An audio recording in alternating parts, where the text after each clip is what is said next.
IPL will never be the same again. Chennai Super Kings, easily the most successful teams, and Rajasthan Royals are declared out. In a body blow to the richest sporting event in India, a Supreme Court appointed panel headed by former Chief Justice Lodha today suspended both the teams from IPL for 2 years. And that's not all. The panel slapped life ban on Gurunath Meiyappan, the man behind the Chennai Super Kings, and Raj Kundra, who was the former co-owner of Rajasthan Royals. The Lodha panel said that both Kundra and Meiyappan were involved in heavy betting and brought great disrepute to the game. But the biggest loser in this whole game probably is N Srinivasan, India Cement's chairman and the original promoter of CSK. His company's stock got hammered in trade today, packing as much as 5% soon after the verdict was announced. The judgment has thrown up many questions. First and foremost, will IPL survive this beamer? What about the sponsors and players of the two banned teams? Can BCCI absolve itself of the IPL muck? There are no quick answers, but one thing is clear: the first ball has already been bowled in Operation Cleanup. And that's our top story on Business Tonight. Glamour, glory, high stakes, big money, nail-biting finish. IPL has been a total paisa vasool, a money spinner and an entertainer like no other. After all, it had the two most potent elements, cricket and Bollywood. But it changed the gentleman's game forever, exposing the dirty underbelly between the 22 yards. Hit by a betting scandal that rocked the game in 2013, the punishment was delivered today.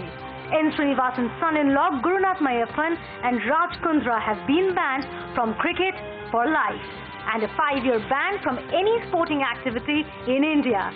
The 3-member Lodha committee also banned India Cement's owned Chennai Super Kings along with Rajasthan Royals for 2 years from IPL. The reputation, image and the spirit of the sport are lost. What remains? Any person who has true passion for the game would not be involved in the betting.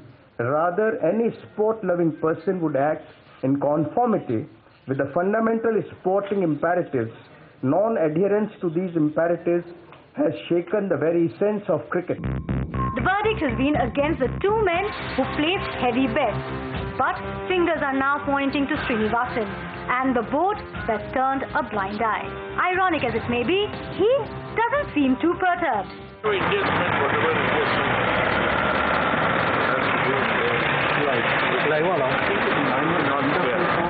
But several questions remain unanswered. What is the criminal liability of the people caught betting? How can any probe in IPL not delve into the role of N Srinivasan? The report is also silent about the conflict of interest that existed with Srini at the helm of affairs at BCCI and also the owner of an IPL team. But most of all, it raises uncomfortable questions on the nexus between politicians and cricket, and makes one wonder, has too much money flown into cricket to keep it clean anymore? Suchetna Ray, ET Now, New Delhi.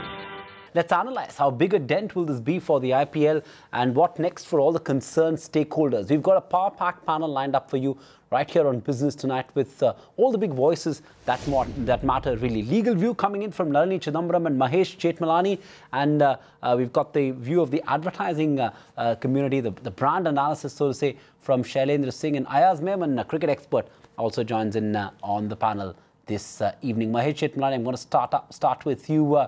It's a clean-up act for Indian cricket. Do you agree this has been a sweeping order which could end up cleaning Indian cricket? What's your view? Well, in as much as people who have been caught out betting and were, in the position of owners of franchises, yes, I mean, it is certainly a really sweeping clean-up act.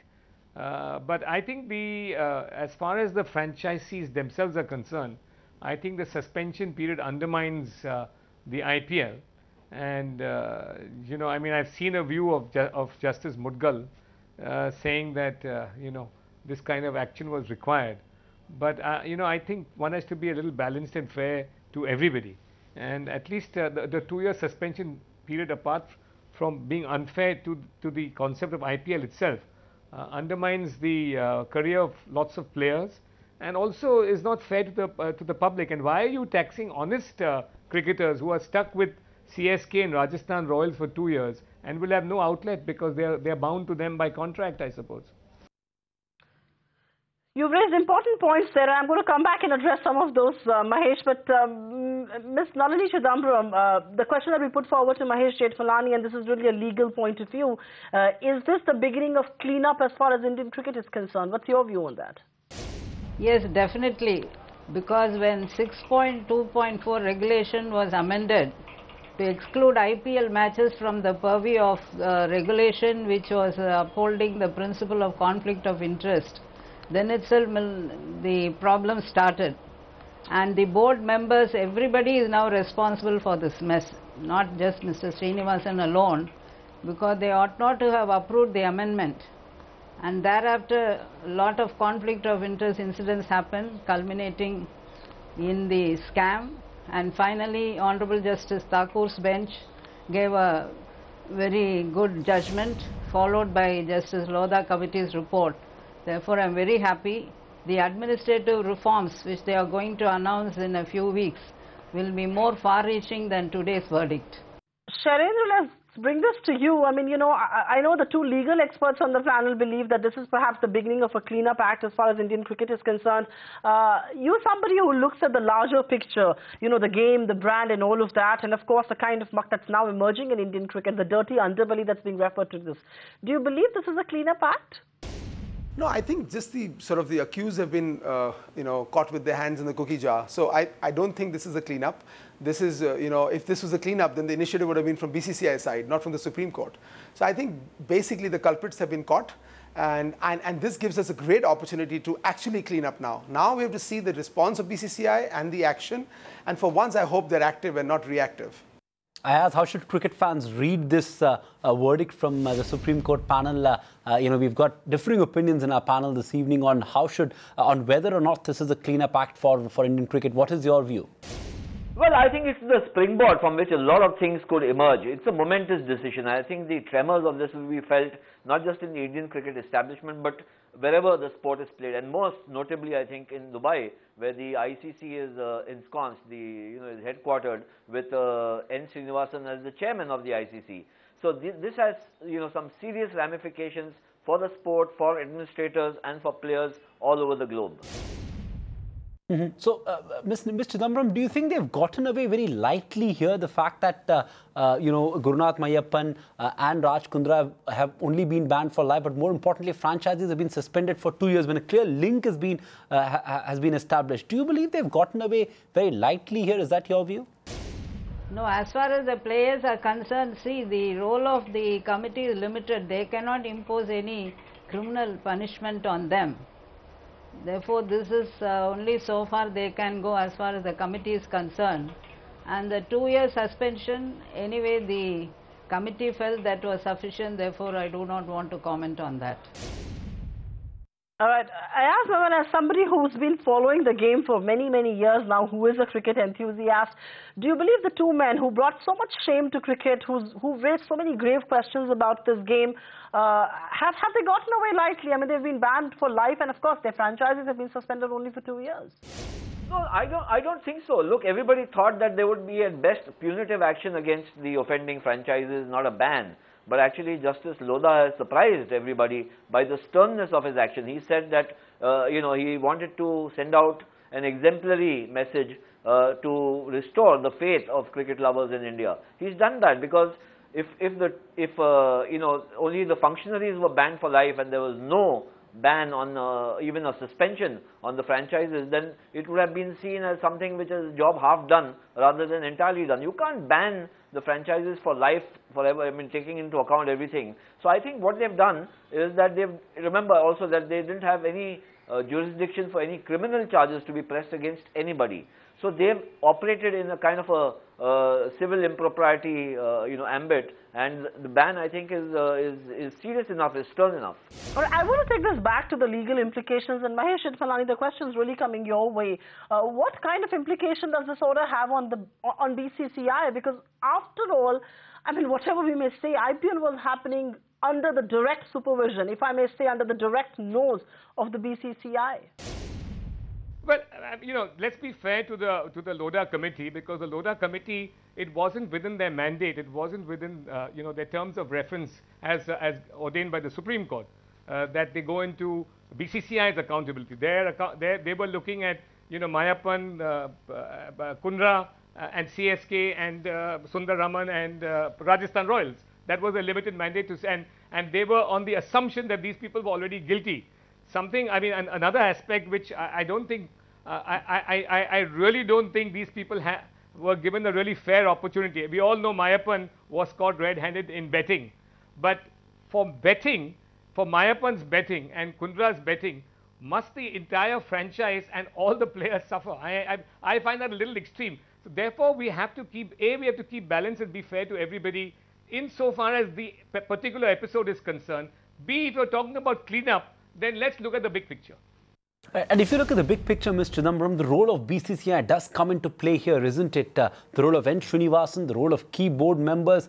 How do you look at that? Are they also equally to be blamed? The entire board, maybe? See, initially when Mr. A.C. Muthiah raised the issue of conflict of interest against Mr. N Srinivasan and filed a suit, the board, without any deliberation, approved the amendment to the regulation 6.2.4, excluding the most commercial of all events, namely IPL, from the purview of the regulation, thereby allowing conflict of interest for the board members. Therefore, the board members, according to me, are equally responsible along with Mr. Srinivasan for today's situation. We've got a fair legal view now. Let's try and understand what impact this is going to have on business. Let's talk about the impact on brand IPL to start with. Ayaz Memon, what's your view? How big a blow is this to brand IPL? I think, yes, certainly it will affect the brand equity of the IPL, most certainly. Apart from the loss of prestige, what happens if there are only six teams remaining? Now the BCCI has recourse. It can conceivably add two new teams to the league. Remember, in 2010, 10 teams had played. So it's always possible to get two other teams to come in. But, which cities will agree, which businessmen will agree, and at what cost? These are issues for which there are no answers right now. Also, if it is only 6 teams, which is also possible, then obviously the impact for the broadcasters who have paid through their nose for the television rights and other platforms is going to take a big hit, the sponsors. And finally, let's not forget, if there are only 6 teams, it's going to throw up a lot of people out of the system, players, coaches, team managers, support staff, etc., who could number over 100. And, apart from a lot of people being jobless for those 2 seasons, I think there is a latent threat that somebody else might start a rival league and poach on these players. So there is a lot of problems for the BCCI emerging from this. Apart from being jobless and apart from, of course, fans suffering, Shailendra, where do you stand in this whole, whether the brand can sustain this onslaught or not? How is the taint really going to impact IPL? Do you believe IPL can survive? I think, we've seen that the brand IPL has been consistently in the middle of controversies, but the past controversies actually helped the popularity of IPL. But I don't think in this case that is going to be true, because I think the audiences of IPL have been taken for granted for too long. So this particular controversy, I would certainly put at 50% value being eroded off IPL. The cricketers connected to it, the broadcasters and everybody. So in one side, you're going to get a huge, in this crisis, a huge opportunity for the people who can renegotiate their contracts, because certainly IPL now is a wounded brand, and I don't think that anybody from BCCI or IPL side is going to come to its rescue very soon, because you've seen in the recent past, recent past by 5 years, nobody on behalf of BCCI or IPL has ever spoken out. So if they don't speak, then the doubts will only increase and the credibility will further drop. So that's about IPL and that's about BCCI and about BCCI doing the cleanup act. But Shailendra, where does this leave Dhoni? High and dry? How does this really impact brand Dhoni? I mean, he is the most successful IPL captain. He endorses 20-odd brands there.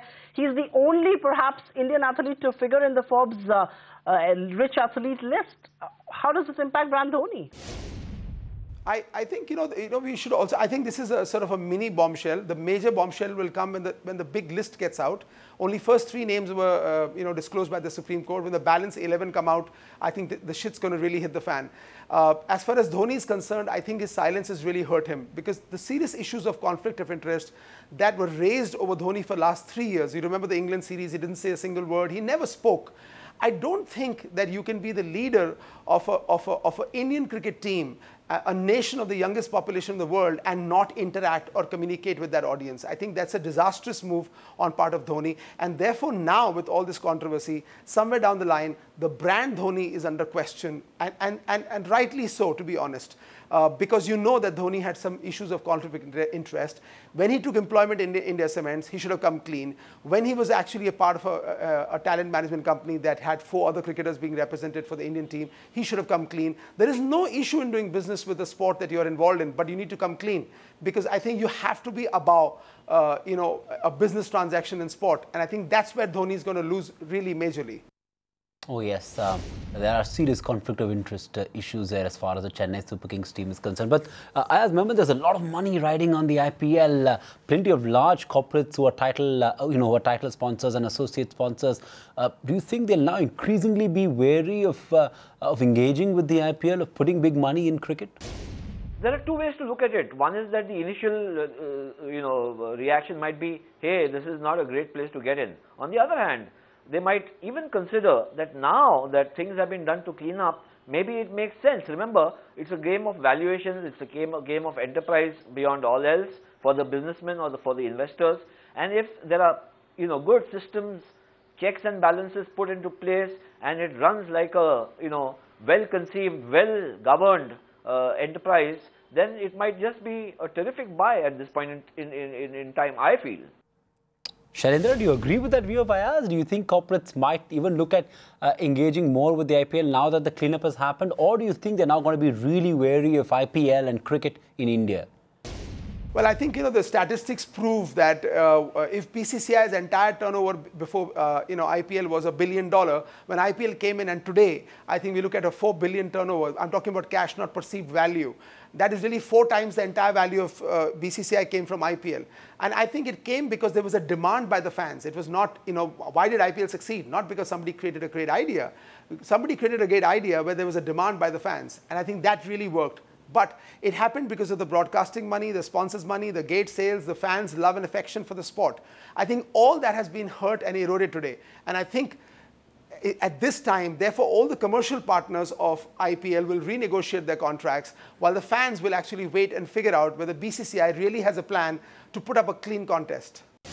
Mahesh Jethmalani, I'm going to let you have the last word on this entire debate. Is a scam like this perhaps the inevitable outcome when such big money, such high stakes, such big glamour flows into what used to be a gentleman's game? I'm just being a cynic here, but I still want you to answer that question. Well, yeah, I mean, but it's not logical. But I think that given propensity of people with big money to want to accumulate more, I mean, it's the lure of greed, I suppose, to want to control more and more and more, right, and never be satisfied with what you have. I suppose this is an inevitable outcome. It's really a failing of human nature, what you're pointing out to. All right. Mahesh Jethmalani, Nalini Chidambaram, Ayaz Memon and Shailendra Singh. Thanks very much, each one of you, for taking time out this evening and discussing the really big issue that has rocked Indian cricket. IPL, the mess and the taint is all out. Wonder whether the Cleanup Act will go all the way up to the BCCI. Find us on Facebook at facebook.com/ETNow and don't forget to click the like button. You can also follow us on Twitter at ETNowLive. To stay updated with all our programming, hit the subscribe button on our YouTube channel by logging on to youtube.com/user/ETNow.